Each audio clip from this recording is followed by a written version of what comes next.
ಬುದ್ಧಿ ಇಲ್ಲದೆ ಮೋಡ ಶುದ್ಧಿಯಾಗೋದು, ಸದ್ದೆ ಇಲ್ಲದೆ ಗಂಧ ಗಾಳಿಯಾಗೋದು, ಕಂಟೆನೆ ಮಾಡದೆ ಒತ್ತುಟ್ಟಿ ಹೋಗೋದು, ಏನೇನು ಮಾಡದೆ ನಾವ್ಯಾಕೆ ಬಾಳೋದು, ಆರೋ ಹಕ್ಕಿನ ತಂದು ಕೂಡಿ ಹಾಕೋದು, ಕಟ್ಟೋಕೆ ನನ್ನ ಸುಟ್ಟು ತಿಂದು ಹಾಕೋದು.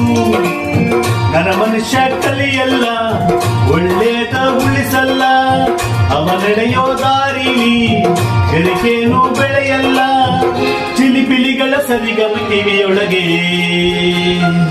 ನೀರೆಲೆಗಳ ತಗದಿವಿ ಎದೆಯೊಳಗೆ, ಬೆಳ್ಳಿ ಹಕ್ಕಿಯಾಗಿ ಹಾರಿ ಹೋಗಿ ನಾವು ಸಂಚಾರ ಮಾಡುವ ಬರ. ಆಕಾಶದಾಗೆ ಯಾರು